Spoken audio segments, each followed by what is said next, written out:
فرمایا ان اللہ و ملائکتہ، بے شک اللہ تعالیٰ اور اس کے فرشتے یصلون علی النبی، نبی پر رحمت بھیجتے ہیں، یعنی فرشتے تو رحمت کی دعا کرتے ہیں اور اللہ رحمت بھیجتا ہے۔ یا ایھا الذین آمنوا، اے لوگوں جو ایمان لائے ہو، صلو علیہ، نبی پر خصوصی رحمت بھیجا کرو، جس کو اردو میں درود کہا جاتا ہے، وسلموا، اور سلامتی بھیجا کرو، تسلیما، سلامتی بھیجنا، یعنی خوب سلامتی بھیجا کرو۔ تو یہ آیت جب اس آیت کی وجہ سے علماء نے یہ مسئلہ فقہاء نے بیان کیا ہے کہ زندگی بھر میں ایک مرتبہ درود بھیجنا ہر مسلمان پہ فرض ہے، کیونکہ اللہ نے حکم دیا ہے، اور الامر بشیء لا یقتضی التکرار، جب کسی بات کا آرڈر دیا جاتا ہے نا تو وہ ایک دفعہ کرنے سے وہ آرڈر پورا ہو جاتا ہے، تو اللہ نے ہمیں درود کا حکم دیا، تو زندگی میں ایک دفعہ بھی اگر ہم درود پڑھ لیں گے تو یہ فرض ادا ہو جائے گا، جیسے کہ کلمہ توحید زندگی میں ایک دفعہ پڑھنا فرض ہے، باقی جتنا پڑھیں اتنا اچھا ہے۔ اور جب کسی مجلس میں نبی صلی اللہ علیہ وسلم کا ذکر کیا جائے تو ایک مرتبہ اس میں درود پڑھنا واجب ہے، فرض نہیں ہے۔ فرض اور واجب ایک اصطلاح ہے، فرض کا مطلب ہوتا ہے جس کی دلیل یقینی اور قطعی ہو، تو چونکہ قرآن نے درود پڑھنے کا حکم دیا تو وہ چونکہ یہ نہیں اللہ نے کہا کہ ہمیشہ پڑھتے رہا کرو، بلکہ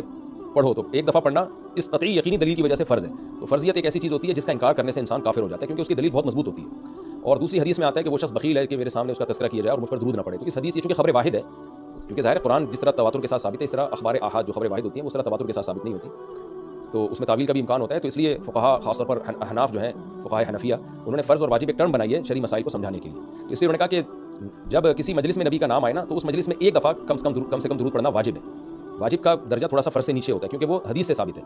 تو اور پھر جب بار بار نبی کا نام آئے تو پھر بار بار پڑھنا واجب نہیں ہے کیونکہ اس میں حرج ہے۔ ہاں مستحب ضرور ہے کہ جتنی دفعہ پڑھیں، جب بھی نبی صلی اللہ علیہ وسلم کا نام آئے تو لازمی درود شریف پڑھا کریں، یہ تو مستحب ہے۔ نبی صلی اللہ علیہ وسلم نے فرمایا جس شخص نے مجھ پہ ایک دفعہ درود پڑھا اللہ اس پر 10 رحمتیں نازل کرتے ہیں اور اس کی 10 خطاؤں کو معاف کرتے ہیں، تو بہت زیادہ فضیلت ہے درود شریف پڑھنے کی۔ اور یہ بڑی عجیب بات ہے کہ درود شریف جو ہے یہ اصل میں اللہ کی عبادت ہے۔ یہاں میں آپ کو ایک دلچسپ مسئلہ بھی بتاتا چلوں۔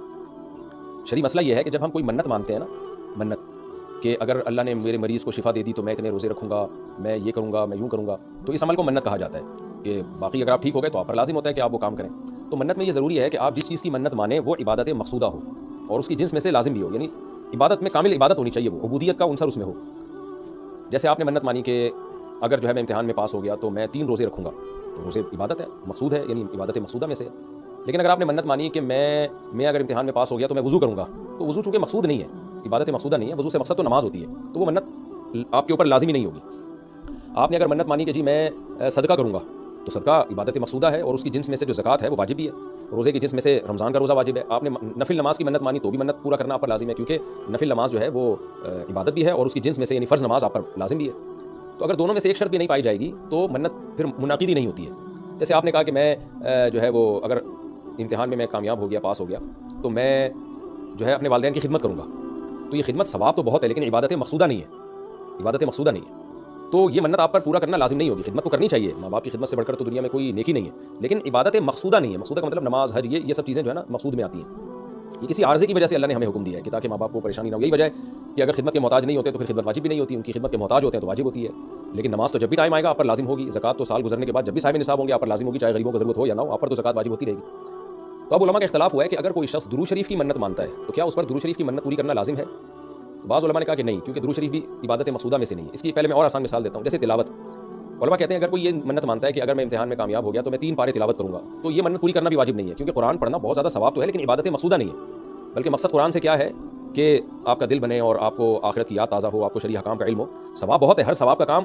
اصطلاحی عبادت نہیں ہوتا، خوب سمجھ لیں۔ عبادت کی بھی 2 قسمیں ہیں، ایک عبادت ٹرم ہے، اصطلاح ہے، اور ایک عبادت مجازن، ہم عبادت ہر اچھے کام کو عبادت کہتے ہیں، اس لحاظ سے تو کھانا کھانا بھی عبادت ہے کہ اگر آپ کی نیت اچھی ہے اس سے، لیکن ایک ہوتی ہے مقصود عبادت، تو مقصودہ عبادت میں سے نہیں ہے۔ ثواب بہت ہے قرآن کی تلاوت کرنا، اللہ سے محبت کی علامت ہے، بغیر سمجھ کے پڑھنا بھی بہت بڑی نیکی ہے، قرآن بغیر سمجھ کے پڑھنا بھی، لیکن قرآن کی تلاوت کی منت جو ہے وہ منعقد نہیں ہوتی۔ تو اسی طرح اب یہ اختلاف ہوا ہے کہ اگر کوئی درود شریف کی منت مان لیتا ہے کہ اگر میں امتحان میں کامیاب ہو گیا تو میں 100 دفعہ درود شریف پڑھوں گا، تو کیا یہ منت پوری کرنا واجب ہے یا نہیں؟ تو بعض علماء کہتے ہیں کہ واجب نہیں ہے۔ وجہ اس کی ہے کہ درود شریف عبادت مقصودہ نہیں ہے، کیونکہ درود شریف کا مقصد تو یہ سید الانبیاء محمد صلی اللہ علیہ وسلم سے محبت کا اظہار، یہ نماز روزے کی طرح نہیں ہے۔ لیکن راجح قول یہ ہے جس پہ فتویٰ دیا گیا ہے کہ یہ منت پوری کرنا واجب ہے، کیونکہ درود شریف عبادت مقصودہ ہے اور عبادت مقصودہ ہے اور اس کی جنس میں سے واجب بھی ہے، فرض بھی ہے۔ تو فرض کیسے ہے؟ کیونکہ قرآن نے ہمیں حکم دے دیا، اب زندگی میں ایک دفعہ درود شریف پڑھنا فرض ہو گیا، یہ مسئلہ تو آسانی سمجھ میں آ گیا کہ فرض کیسے۔ اب یہ ایک سوال پیدا ہوتا ہے عبادت مقصودہ کیسے ہے؟ نبی صلی اللہ علیہ وسلم کی تو عبادت جائز ہی نہیں ہے۔ اس کا بڑا دلچسپ جواب دیا حضرات فقہاء نے کہ درود شریف اصل میں اللہ کی عبادت ہے جو ہم اللہ کو خوش کرنے کے لیے کرتے ہیں، کیونکہ اللہ نے ہمیں آرڈر دیا ہے، اور اس میں عبادت کا عنصر، عبادت کہتے ہیں جس کی جو ہے وہ جس میں عبودیت کا عنصر ہو، آپ بطور غلام جو کام کر رہے ہو، جس میں آپ کو لاجک پوچھنے کی بھی اجازت نہیں ہوتی۔ جیسے 5 نمازیں فرض ہیں نا، کیوں فرض ہیں؟ لاجک کی ہمیں حکم نہیں، ہم نے پڑھنی ہے۔ روزہ فرض ہے، اس کی حکمت اللہ نے بیان کی، لیکن وہ حکمت نہ بھی ہو تو روزہ رکھنا پڑے گا۔ تو درود شریف بھی عبادت مقصودہ میں سے ہے، اس لیے کہ اللہ نے ہمیں حکم دیا تو ہم اللہ کو خوش کرنے کے لیے اللہ کی غلامی کے طور پر پیغمبر پر درود بھیجتے ہیں، اس سے درود شریف کی اہمیت بہت زیادہ بڑھ جاتی ہے، اور اس میں بہت ساری حکمتیں حاصل ہو جاتی ہیں کہ ہم اللہ کو راضی کرنے کے لیے کیونکہ اللہ نے ہمیں حکم دیا, جیسے نماز کا حکم دیا, زکات کا حکم دیا, اللہ نے کہا کہ تم یہ عبادت کرو گے میری, یہ ہوگی میری, کیونکہ دعا عبادت ہے. دعا میں کیا ہوتا ہے, ہم اللہ سے بھکاریوں کی طرح مانگتے ہیں. تو اللہ نے کہا اور دعائیں تم مانگو نہ مانگو, یہ والی تو اسپیشلی تم پہ فرض ہے. ایک اور طلاق دعا مانگنا ہے نا, لیکن اسپیسیفک کوئی مخصوص دعا مانگنا تو فرض نہیں ہے, لیکن یہ والی دعا مانگنا ہم پہ اللہ نے فرض کیا ہے کہ تم نے پیغمبر کے لیے رحمت کی دعا کرنی ہے, یہ تم پہ فرض ہے, یہ مجھے خوش کرنے کے لیے فرض ہے. تو یہ عبادت ہے, لیکن اللہ کی عبادت ہے اور نبی کے لیے دعا ہے یہ. تو اس سے درود شریف کی اہمیت بھی بہت بڑھ جاتی ہے, اور ہمیں سید الانبیاء صلی اللہ علیہ وسلم کی اہمیت کا بھی پتہ چلتا ہے کہ اللہ نے پیغمبر پہ درود بھیجنے کو اپنی عبادت قرار دے دیا ہے. تو سید الانبیاء صلی اللہ علیہ وسلم کی بھی ویلیو بہت زیادہ بڑھ جاتی ہے. جیسے قرآن میں آتا ہے نا کہ ورفعنا لک ذکرک, ہم نے آپ کے تذکرے کو بلند کیا ہے. تو کیسے بلند کیا, علماء نے اس کا جواب دیا کہ نماز میں بھی درود شریف ہے, اور اتحیات میں نبی صلی اللہ علیہ وسلم پہ سلامتی بھیجنے کو اتحیات کا حصہ بنا دیا گیا ہے, اور اذان میں اشہد ان لا الہ الا اللہ کے ساتھ اشہد ان محمد رسول اللہ کو بھی ایڈ کیا گیا ہے. تو اس سے سید الانبیاء صلی اللہ علیہ وسلم کی بہت زیادہ فضیلت ثابت ہوتی ہے. تو اس لیے درود شریف کا اہتمام کرنا چاہیے. جیسے شریعت میں بعض عبادتیں بعض اوقات میں زیادہ پسندیدہ ہے, آپ دن میں نوافل پڑھیں اس کا بھی ثواب ملتا ہے, لیکن یہ نوافل آپ رات کے آخری حصے میں پڑھیں تو تہجد بن جائے گی, بہت زیادہ ثواب ہو جائے گا. آپ روزہ رکھیں عام دنوں میں ثواب ہے, پیر جمعرات کو زیادہ ثواب ہے, ایام بیز میں زیادہ ثواب ہے, رمضان کا تو بہت ہی زیادہ ثواب ہے, عاشورہ کا بھی ثواب ہے. تو جیسے جتنی بھی عبادتیں ہیں وہ خاص دن اور خاص اوقات میں ان کی فضیلت بڑھ جاتی ہے. تو ایسے ہی درود شریف کے بارے میں حدیث میں آتا ہے کہ عام دنوں میں بھی درود شریف میں بہت ثواب ملتا ہے, لیکن صحیح حدیث سے یہ بات ثابت ہے کہ جمعے کے دن درود شریف پڑھنا عام دنوں سے زیادہ افضل ہے. اسی وجہ سے ہمارے اکابر کا ہمیشہ سے معمول رہا ہے, جو ہم نے دیکھا بھی ہے کہ وہ جمعے کے دن خاص طور پر عصر کی نماز کے بعد درود شریف پڑھنے کا بہت زیادہ اہتمام کرتے ہیں. اور جب وہ عمرے کے لیے یا حج کے لیے جاتے ہیں تو بھی مسجد نبوی میں اکثر وہ میں نے دیکھا اپنے بڑوں کو کہ وہ عصر کی نماز کے بعد نا مسجد نبوی میں صرف درود شریف ہی پڑھتے ہیں بیٹھ کے.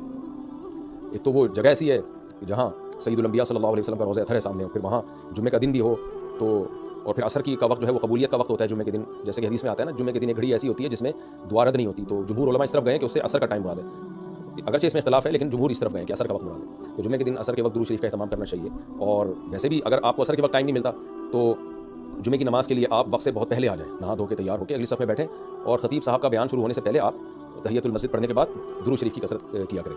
تو اس کی بہت زیادہ فضیلت ہے اور ہمیں اللہ نے حکم دیا. اور علماء نے بیان کیا کہ درود شریف کو جو اللہ نے ہم پہ لازم کیا نا, اس میں ایک حکمت یہ بھی ہے کہ سید الانبیاء صلی اللہ علیہ وسلم کی بشریت ہمارے ذہن میں اور اچھی طرح بیٹھ جائے. کیونکہ پچھلی امتیں جو تباہ و برباد ہوئی ہیں وہ اس لیے ہوئی ہیں کہ انہوں نے پیغمبروں کو اتنا اونچا مقام دیا کہ اللہ کے برابر لے آئے. جیسے عیسائیوں نے حضرت عیسیٰ کو اللہ کا بیٹا بنا دیا معاذ اللہ,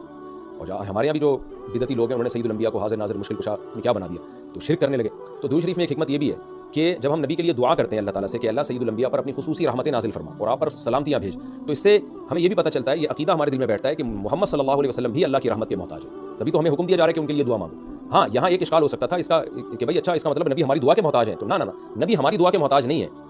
اللہ کی رحمت کے محتاج ہے. ہم دعا نہیں بھی مانگیں گے تو اللہ سے اپنے حبیب صلی اللہ علیہ وسلم پر رحمت بھیجے گا, لیکن اللہ نے ہمیں حکم یہ دیا تاکہ ہماری نظر میں یہ عقیدہ اور اچھی طرح مضبوط ہو جائے کہ تم بھی پیغمبر کے لیے اللہ سے دعا مانگا کرو. اس سے پتہ چلتا ہے پیغمبر تمہاری دعا کے محتاج ہو یا نہ ہو, لیکن اللہ کی رحمت کے بہرحال محتاج ہے, اور پیغمبر بھی اس لائق ہیں کہ ان کے لیے دعا مانگی جائے. اور یہ اس سے ان کا مرتبہ کم نہیں ہوتا بلکہ مرتبہ بڑھ جاتا ہے, کیونکہ پیغمبر نے ہمیں یہ سکھایا ہے کہ یا ایھا الناس انتم الفقراء الی اللہ, اے لوگوں تم سب کے سب اللہ کے در کے محتاج ہو. اور یہ جو میں نے کہا کہ پیغمبر اس لائق ہیں کہ ان کے لیے دعا مانگی جائے, تو اس کا کوئی یہ مطلب نہ لے کہ پیغمبر ہماری دعا کے محتاج ہے. یہ میں بار بار بتا چکا ہوں, ہماری دعا کے محتاج نہیں ہے, لیکن اللہ تعالیٰ یہ چاہتے ہیں کہ میں پیغمبر پر رحمت بھیجوں لیکن اس میں امتیوں کا حصہ پڑ جائے. حضرت مولانا شریف علی تھانوی رحمہ اللہ نے اس کی ایک مثال دی ہے کہ جیسے کسی بادشاہ کو اپنے شہزادے سے بہت زیادہ محبت ہے, وہ ویسے اس کو گفٹ دینا چاہتا ہے, اور آپ کو پتہ ہے کہ اس نے یہ گفٹ دینا ہے, لیکن آپ جا کے بادشاہ سے سفارش کر دیتے ہو کہ بھائی ان کو یہ گفٹ دے دو. اس میں آپ کا مقصد یہ ہوتا ہے کہ بادشاہ نے تو کرنا ہی ہے, تو بادشاہ کے دل میں ہمارا مقام بھی بڑھ جائے گا کہ دیکھو جو کام میں چاہتا ہوں تو یہ بھی مجھ سے وہی چاہتا ہے, اور اس سے نبی صلی اللہ علیہ وسلم سے بھی آپ کا تعلق بڑھ جائے گا, اور یعنی جو شہزادہ ہے نا اس سے بھی تعلق بڑھ جائے گا آپ کا. تو جب ہم اللہ سے دعا مانگتے ہیں نبی کے لیے تو ہمارا اللہ کا ریلیشن بھی بڑھتا ہے, اس سے اللہ خوش ہوتا ہے کہ دیکھو میرے حبیب کے لیے یہ بھی مجھ سے کہہ رہے ہیں رحمت بھیجنے کا, اور سید الانبیاء سے بھی ہمارا تعلق بڑھ جائے گا. قیامت کے دن یہ چیز سفارش میں معاون اور مددگار ہو سکتی ہے. ان الذین یؤذون اللہ ورسولہ, بے شک وہ لوگ جو اللہ اس کے رسول کو تکلیف پہنچاتے ہیں. اللہ کو تو ظاہر ہے کوئی تکلیف نہیں پہنچا سکتا, یہاں بھی مجازاً اس کو تکلیف سے تعبیر کیا, اللہ کے احکام کی نافرمانی, اور یعنی اللہ نے اپنے رسول کی تکلیف کو اپنی تکلیف قرار دیا. لعنہم اللہ فی الدنیا والآخرہ, ان پر دنیا اور آخرت میں لعنت ہوتی ہے, کیونکہ منافقین یہی کام کر رہے تھے نا. میں نے بتایا کہ سورت کا حاصل یہی ہے, اس میں اہم مضمون یہی بیان ہوا ہے. وأعد لهم عذابا مہینا, اور اللہ نے ان کے لیے ذلت والا عذاب تیار کر کے رکھا ہے. والذین یؤذون المؤمنین والمؤمنات, اور وہ لوگ جو مومنین اور مومنات کو تکلیف دیتے ہیں, عام مسلمانوں کو تکلیف دیتے ہیں, بغیر ما اکتسبوا, بغیر اس کے کہ جو انہوں نے کمایا, یعنی ایسے کاموں کو ان کی طرف منسوب کر کے تکلیف دیتے ہیں جو کام انہوں نے کیے نہیں ہیں, پروپیگنڈا کرتے ہیں, بدگمانیاں پھیلاتے ہیں. تو فقد احتملوا بہتانا, تو تحقیق ان لوگوں نے بہت بڑا بہتان اٹھا لیا. بہتان کہتے ہیں بہت بڑے جھوٹ کو ہیں. وہ اثم مبینہ, اور کھلا گناہ, کیونکہ تکلیف کا ایک ذریعہ یہ بھی ہے کہ کوئی بھی اچھا کام کر رہے ہو آپ اس کی نیت میں شک کرنا شروع کر دو, حالانکہ وہ بری نیت نہیں تھی اس کی, اس میں منفی پہلو تلاش کرنا شروع کر دو. مجھے کسی نے کل کہا کہ بھائی ایک صاحب ہیں جو دین کی تبلیغ کر رہے ہیں اور یوں بائکوں پہ بیٹھ کے شو مار رہے ہیں. میں نے کہا بھائی ضروری نہیں کہ شو مار رہے ہو, وہ نوجوان طبقے کو اپنے قریب کرنے کے لیے ہو سکتا ہے یہ کر رہے ہوں, کہ نوجوان طبقہ اسی طرح سے بائکوں کے ذریعے قریب آ جائے گا, تو دل کی حالت تو کسی نے نہیں دیکھی نا, تو ہم فوراً کسی کے عمل کو نیگیٹو کیوں لے کے چلے جاتے ہیں. تو اس میں بہت احتیاط کی ضرورت ہوتی ہے کہ آپ نے کسی کی طرف وہ عمل منسوب کر دیا جو وہ کر نہیں رہا. آپ نے کہہ دیا کہ یہ شو مار رہا ہے, حالانکہ وہ نہیں شو مار رہا. آپ نے کہہ دیا وہ دکھلاوا کر رہا ہے, حالانکہ اس کی نیت دکھلاوا کی نہیں ہے. تو ہماری سوسائٹی میں یہ بہت ہے, تو اللہ نے اس کا بھی پابندی لگائی کہ جو کسی بھی طرح سے ایمان والے مرد اور عورتوں کو تکلیف دیتے ہیں تو بہت بڑے گناہ کے وہ مرتکب ہوتے ہیں.